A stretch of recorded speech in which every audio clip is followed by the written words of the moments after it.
on va se connecter à distance sur un enjeu qui est quand même là aussi assez nouveau. Le vibe coding, c'est pas mal. Et là, c'est pas mal aussi. Et là, c'est vraiment de l'humain. C'est des boss qui se rencontrent et qui disent bah tiens, c'est bien les silos, les data, la protection, mais là on va pas faire, on va un peu faire le contraire. On va ouvrir nos data. Enfin, ils vont nous expliquer ça bien mieux que moi. Data Portal, le co-développement d'un outil open source de data management quand Pernod Ricard, JC Deco et Accor eh bien, coordonnent leurs stratégies et leurs actions. Ça donne un truc sympa. Ils sont avec nous et le tout, alors les trois, hein, merci d'avoir trouvé du temps. Vous êtes encore là, vous n'êtes pas partis, on a pris un peu de retard. Bonjour Victor, Azria, bonjour Renan Cor, bonjour Romain Nio. Est-ce que vous êtes là, messieurs? Oui, Bonjour. Bon, Oui, j'espère on que est vous là. êtes intéressés par le vibe coding. Vous avez peut-être dû entendre ce qui a précédé. Merci pour vos applaudissements. Alors écoutez, on est déjà à la bourre, donc je vous laisse évidemment la parole pour ce retour d'expérience qui va inspirer, je pense, bon nombre de nos invités. Quand trois big players s'associent, ça donne ça. À vous, messieurs. merci beaucoup et merci pour l'invitation. Donc effectivement, on est là aujourd'hui pour vous parler du Data Portal et de l'alliance autour du Data Portal, donc avec mes collègues Victor de JC Deco et Ronan de Accor. Peut-être pour vous parler déjà du Data Portal avant de vous parler de l'alliance. Donc le Data Portal, c'est une solution que Pernod Ricard a développée il y a 10 ans. Le but, c'était de commencer à arrêter d'avoir des données éparpillées dans des solutions de dashboarding différentes, dans des Outlook, dans des SharePoint. Donc l'idée, c'est d'avoir vraiment un point d'accès unique à la data dans le groupe Pernod Ricard. On ne trouvait pas de solution du marché qui existait. C'est pour ça qu'on a créé une solution from scratch. Donc Pernod Ricard a vraiment créé une solution. Cette solution maintenant, qui est assez éprouvée, a 4 grandes fonctionnalités. La première, c'est de pouvoir explorer les données qu'il y a de disponibles dans le portail de Pernod Ricard. Donc, on a un data catalogue et on peut du coup connaître les données qu'il y a disponibles dans notre organisation.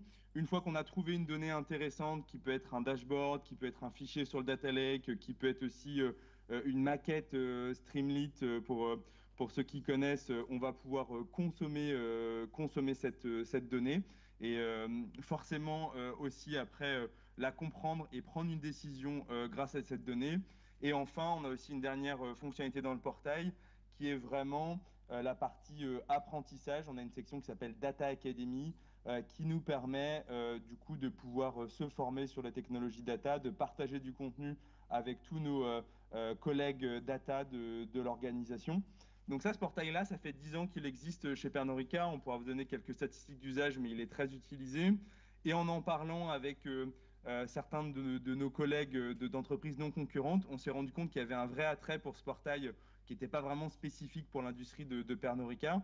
Et donc, on a commencé à parler en fait d'un rapprochement et de savoir comment est-ce qu'on pouvait collaborer ensemble dans ce portail. Donc pour l'instant, nous, on a des vrais développeurs qui développent le portail, mais on ne sait jamais, demain, ça pourrait être aussi la GenAI qui nous aide à faire tout ça.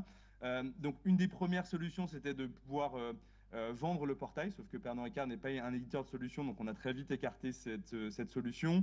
La deuxième, c'était de faire de l'open source. Nous, ça nous pose une situation un peu peut-être délicate vis-à-vis de nos compétiteurs, donc du coup, c'est quelque chose qu'on n'a pas choisi. Et donc, du coup, on a créé vraiment un modèle d'alliance qui nous paraît assez innovant et assez. Et on va vous en dire 2 mots avec Ronan de Accor. Bonjour à tous. Merci Romain. Donc le concept de l'alliance, effectivement, est assez simple, hein. Pouvoir investir ensemble sur une même solution pour nos trois entreprises, évidemment non concurrentes. Donc vous voyez dans cette slide les grands principes de co-ownership, co-financement, co-développement. Et donc en rejoignant l'alliance au début de cette année pour Accor, l'idée était de pouvoir profiter de l'avance prise par Pernod avec JC Deco sur ce portail en bénéficiant de leur développement passé, tout en investissant ensemble sur les développements futurs. Et donc le principe est vraiment de pouvoir désormais faire grandir demain et ensemble le portail avec toujours plus d'innovation. Donc là, pour nous, ça a été un vrai accélérateur quand même, plutôt que de partir de la page blanche. Évidemment, nos entreprises ne sont pas digital natives, donc le parcours que nous avons sur la data est assez similaire. Et c'est pour ça aussi qu'il était intéressant de grandir ensemble sur ces sujets, puisque nos problèmes sont bien souvent les mêmes. C'est ce qu'on observe à travers toutes nos conversations. Et au-delà du portail, ce qui nous a surtout séduit dans ce principe d'alliance technologique sur la data, c'est qu'on est vraiment convaincu que l'intelligence collective que permet déjà cette alliance apporte beaucoup aux équipes au-delà du développement même de ce portail. Et on a déjà vu en travaillant sur des sujets, des collaborations nouvelles à creuser. Donc, c'est super intéressant. Voilà ce que je peux dire sur cette slide. Je laisse peut-être Romain prendre la main sur Oui, la suivante. effectivement. En tout cas, Ronan, je pense que même Victor peut aussi Ouais, nous la commenter, Victor de ouais. JC Deco. Merci Romain. Alors, donc, pour refaire un peu l'historique de cette alliance, comment est-ce qu'on en est arrivé là et surtout comment est-ce qu'on a réussi un peu le challenge d'avoir trois grands groupes français qui s'associent et qui partagent de la propriété intellectuelle, qui partagent des idées et des bonnes pratiques. Romain a expliqué en introduction que le portail a 10 ans, donc entre 2015, 2017 jusqu'à, allez, on va dire, 2019, c'était un travail de développement purement interne avec du coup une base de code, une base de fonctionnalités intégralement développée chez Pernod Ricard par un intégrateur avec lequel on a continué à travailler évidemment pendant quelques années. Et à partir de 2019-2020, Romain a expliqué cette volonté de vouloir monter cette alliance. Donc il a commencé à rencontrer pas mal de groupes, discuter avec d'autres directeurs data, chief data officer, etc. Nous, on s'est rencontrés, Romain, début 2021, chose comme ça. Donc tu m'as présenté le portail en m'expliquant que vous aviez développé une technologie qui n'existait pas sur le marché, il n'y avait aucune solution disponible qui répondait aux mêmes besoins de cataloging pour des équipes business, qui étaient complètement agnostiques de la technologie derrière, du Power BI, du tableau, quel que soit le provider cloud, etc. Donc évidemment, nous, on a été très intéressés côté JC Deco parce qu'on était dans la même phase que vous étiez potentiellement vers 2015-2016 avec les mêmes besoins. Euh, Entre le moment où on s'est dit allez, partons ensemble, c'est une super idée de monter cette alliance et la signature de l'alliance et la communication, il s'est passé à peu près 1 an et demi, pendant lesquels on a principalement construit un modèle contractuel d'alliance. Donc aujourd'hui, on a une base contractuelle qui va nous permettre de décider de financement de fonctionnalités, comment est-ce qu'on se partage la propriété intellectuelle, de répondre à des problématiques qui paraissent assez simples, mais si demain, par exemple, Pernod Ricard a une volonté de développer une fonctionnalité, je vais prendre un exemple, ils veulent avoir un bot de GenAI qui répond à des questions sur la donnée en mode de texte ou SQL, que cette fonctionnalité est hyper importante pour Pernod Ricard, mais qu'elle n'est pas forcément prioritaire pour JC Deco. Comment est-ce que demain on finance cette fonctionnalité-là? Si elle n'est pas prioritaire pour JC Deco aujourd'hui, mais qu'elle l'est demain, comment est-ce qu'on peut récupérer cette fonctionnalité potentiellement demain? Voilà, ça, c'est toutes les questions très opérationnelles auxquelles on a essayé de répondre et qu'on a du coup qu'on a drafté dans ce modèle d'alliance. Et puis dès 2022, on a déployé le portail chez nous. Donc, pour rappel, on ne partage pas de données, on partage vraiment juste un outil sur on top des données de chacun de nos groupes. Et on a du coup lancé cette alliance à la fin de l'année 2022. Pendant 1 an et demi, on a éprouvé ce modèle à 2 membres avec des développements de fonctionnalités en commun, avec la mise en place d'un nouveau modèle d'agilité entre deux groupes. On a changé d'intégrateur il y a peu. Et puis, vu que le modèle fonctionnait très bien, on s'est mis en quête d'un troisième partenaire. Avec Romain, on a rencontré une vingtaine, une trentaine, peut-être même plus de groupes français non concurrents, à chaque fois avec une ADN assez similaire à la nôtre. On cherchait des groupes français internationaux, plutôt peu décentralisés, avec un historique similaire en termes de maturité sur la data. On a rencontré Ronan pour le groupe Accor dès le début de l'année 2024, il me semble. Et puis, on a dû recommencer un nouveau modèle. Un mariage à deux, ça fonctionne bien, mais à trois, c'est toujours un peu plus compliqué. On était du coup très heureux de pouvoir annoncer le lancement de cette alliance à 3 membres, du coup, depuis janvier 2025. Donc là, on commence à à mettre en place les modèles vraiment opérationnels de delivery et de déploiement des fonctionnalités. Et pour l'instant, évidemment, je dirais jamais le contraire devant les autres partenaires, mais je le crois vraiment, c'est un modèle qui fonctionne très bien. Donc là, aujourd'hui, on est trois. On nous pose souvent la question de quand est-ce qu'on pourra être quatre, peut-être cinq, et jusqu'à combien on sera. Pour l'instant, déjà, apprenons à vivre à trois encore un petit peu, hein. On n'est pas contre le fait d'ouvrir ce modèle-là, parce qu'évidemment, plus on a de membres dans l'alliance, plus on a de financement, donc plus on peut développer de nouvelles fonctionnalités, plus on a d'intelligence autour de cet outil-là, hein, comme l'expliquait Ronan. Et donc, on fait vraiment fructifier trois équipes et pas, enfin, trois équipes communes et pas trois équipes à chaque fois indépendantes dans trois entreprises différentes. Voilà. Et donc, peut-être pour revenir sur quelques chiffres clés, Romain. Ouais. Non, non, effectivement, merci Victor. Et effectivement, cette partie contractuelle qui nous a pas beaucoup intéressé avec, avec Victor et Ronan est hyper importante. Le diable se cache dans les détails et forcément, du coup, on a dû tout prévoir dans ces contrats. Qu'est-ce qui se passe si Accor rachète une marque de vin et spiritueux? Qu'est-ce qui se passe si? Et effectivement, du coup, c'était des discussions assez longues, mais au moins maintenant, on a finalisé cette partie contractuelle. Au niveau de l'usage du data portal chez Pernod Ricard, nous, et les chiffres ont encore un peu évolué, on est à peu près à 1300 personnes uniques par jour qui consomment le data portal. Pour rappel, on a à peu près 20 000 collaborateurs dans le groupe Pernod Ricard. On a quasiment 10 000 users qui s'y connectent aussi de manière régulière. Donc, c'est un des top 3 sites internes du groupe. Et vraiment, c'est toutes les fonctions qui s'y connectent, tous les niveaux hiérarchiques. Il y a vraiment toutes sortes de données sur le data portal. Actuellement, chez Pernod Ricard, on a 1000 sources de données. Ça va des données de vente à des données météo pour mieux prévoir nos récoltes. Ça peut être des données Covid à l'époque quand il y avait le Covid. Donc vraiment, le but, c'est de couvrir toutes les fonctions, toutes les zones géographiques et aussi de donner l'autonomie à chaque personne de pouvoir publier une source sur le portail. Et comme le portail, comme on le disait, est vraiment un point d'accès unique à la data, on a aussi 25 services qui sont connectés dans ce portail. On a une quinzaine de data lakes dans différentes géographies, différents cloud providers qui sont affichés de manière transparente dans notre data lake. C'est-à-dire que le user ne sait absolument pas si c'est Amazon, Azure, si c'est une location en Chine ou en Europe. On a aussi des fonctions comme Streamlit, par exemple, qui sont directement intégrées nativement dans le portail. Donc l'idée, c'est vraiment de masquer la complexité de tous les services data qui, des fois, sont un peu éparpillés à droite, à gauche, dans un seul portail, avec une expérience utilisateur qui est simplifiée. Et côté JC2Co, c'est aussi un Oui. succès, ce portail.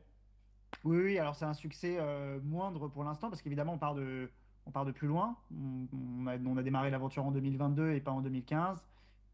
On a des tailles d'entreprise qui ne sont pas non plus similaires. Donc aujourd'hui, on a plutôt 600 utilisateurs, sachant on a augmenté de 50% depuis le lancement. Notre objectif, c'est de passer très rapidement aux 1000 utilisateurs et à terme d'en atteindre, déjà si on atteint 5000 utilisateurs dans les 3-4 ans qui arrivent, on considérera que c'est un énorme succès. Quand je parle d'utilisateurs, hein, c'est d'utilisateurs mensuels uniques. Euh, on démarre évidemment de beaucoup moins de data sources, c'est-à-dire qu'on a beaucoup moins de dashboards qui sont mis à disposition, parce que l'historique de la data dans le groupe JC2Co, c'est avant tout des services. C'est pour ça d'ailleurs qu'en nombre de services, on est à peu près équivalent à Pernod Ricard actuellement. C'est les premiers sujets qu'on a traités avant de traiter le dashboarding. On a traité des solutions packagées de data qu'on a remises à disposition sur le data portal avec une fonction assez custom qui a été reprise, il me semble, par Accor, si je me trompe pas. Euh, on a des objectifs de croissance, surtout là, sur la mise à disposition de jeux de données. Et donc, c'est les gros enjeux du moment chez JC2Co. Mais l'avantage, c'est que c'est des travaux qu'on peut gérer en interne. On a déjà la plateforme pour les soutenir. Donc, voilà, maintenant, on a un travail de change principalement qui est assez intense en interne et qu'on doit du coup gérer juste entre nous. On peut toujours s'appuyer sur l'alliance si demain on a une fonctionnalité qui va nous permettre de débloquer 1000 utilisateurs d'un coup. On sait qu'on peut du coup demain s'appuyer sur la puissance de l'alliance pour accélérer. Et peut-être Ronan pour conclure sur le portage chez Accor aujourd'hui. Oui, merci Victor. Donc rapidement sur l'objectif donc du portail data chez Accor. Il n'est pas très différent, évidemment, de celui qui a été exposé et par Victor et par Romain, mais Accor a choisi de rejoindre l'Alliance pour plusieurs raisons stratégiques, hein. Tout d'abord, il y a un enjeu en fait majeur de démocratisation des données au sein du groupe. Aujourd'hui, la gestion des données, évidemment, elle est complexe en raison des volumes importants, de la diversité des domaines et des sujets aussi que l'on couvre. Il y a les équipes corporate avec la finance, le procurement, l'e-commerce, le programme de fidélité All, la sustainability aussi. Enfin, tous ces sujets, évidemment, génèrent énormément de data. C'est pour cela qu'on souhaitait centraliser l'accès aux données et produits associés, parce qu'on parle de produits data chez Accor, en créant un point d'accès unique. Parmi les avantages du portail, hein, tout à l'heure, de toute façon, tout à l'heure, Romain évoquait les différentes fonctionnalités, hein. Il y a le fait de pouvoir identifier rapidement la description du produit, qui est responsable des produits, et donc nous, pour la gouvernance des données, l'avantage, c'est aussi pouvoir mieux gérer la compliance, limiter les risques en termes d'exposition des datas, éviter aussi la duplication d'efforts entre les différentes entités.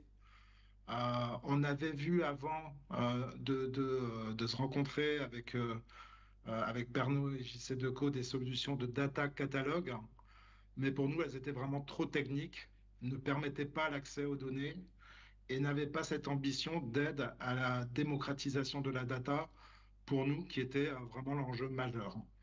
Donc aujourd'hui, notre priorité, ben, évidemment, c'est de lancer la première version du portail pour Accor. Et c'est prévu très bientôt puisque ce sera fait en juin. Et parmi les sujets que l'on souhaite creuser avec nos nouveaux partenaires, la possibilité de mener de simples comptages ou requêtes directement du portail demain. Donc ces notions de self-BI et creuser aussi évidemment toutes les opportunités autour des sujets qualité, AI, avec, puisque Romain l'évoquait, hein, il y a aussi un glossaire sur le portail, pouvoir vraiment poser nos questions de façon naturelle, entre guillemets, et aller directement sur les bonnes définitions pour que tout le monde parle par rapport aux différents business termes, un langage commun au sein de l'entreprise. Donc voilà un petit peu nos enjeux. Et, je ne sais pas du coup, la suite, ça doit être un petit temps pour des questions, s'il y en a.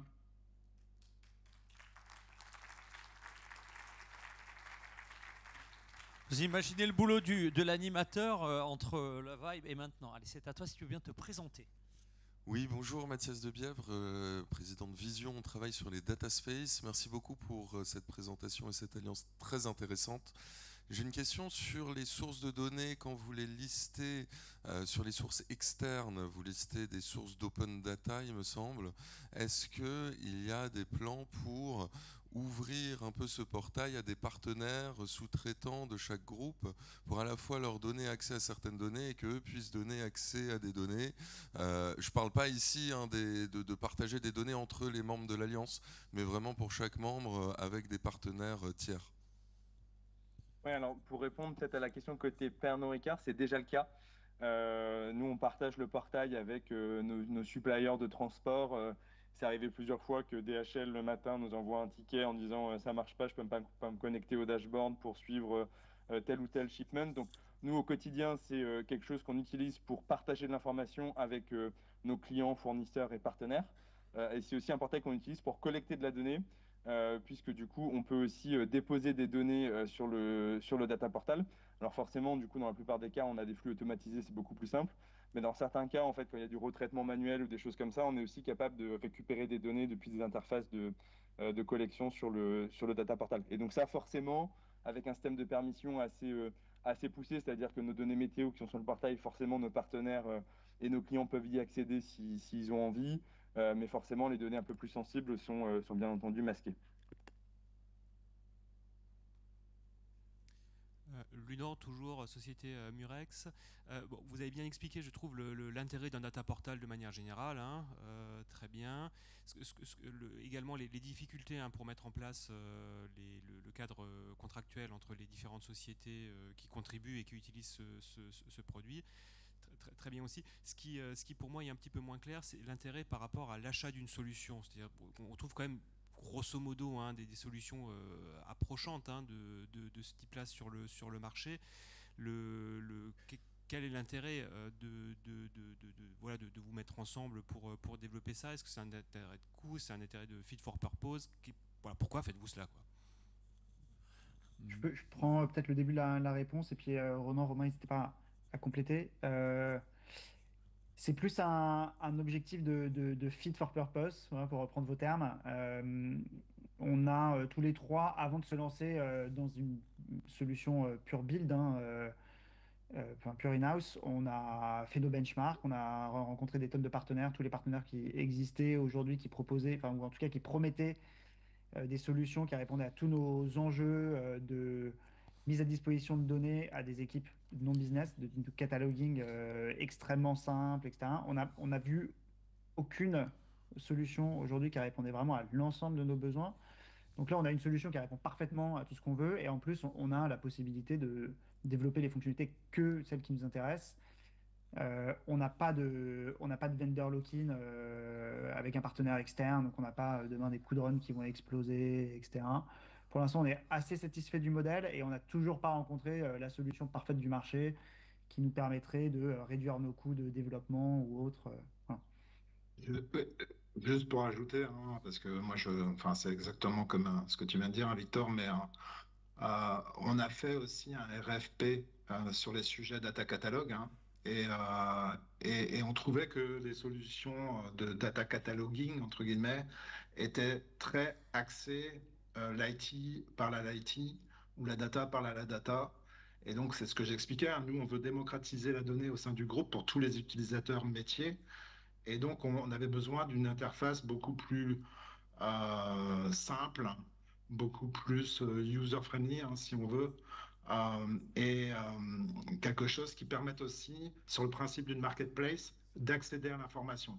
Je vois que Romain est en train de partager, il va vous expliquer, il va vous montrer avec quelques exemples justement ce qu'on y voit et ce qu'on peut y faire, mais c'est très différent pour nous des solutions de cataloging qu'on a vues sur le marché.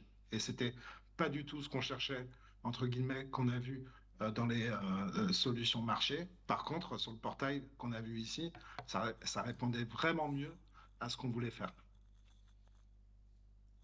Effectivement, et je pense que Ronan et Victor ont bien répondu. Je n'ai pas grand-chose à ajouter. Je pense qu'effectivement, le portail, en tout cas, qu'on connaît actuellement, on n'a pas forcément vu d'équivalent sur le marché. Et quand on présente ça à d'autres entreprises non concurrentes, c'est aussi le retour qu'on a, surtout sur l'aspect effectivement moins technique, on va dire, et plus orienté business du portail.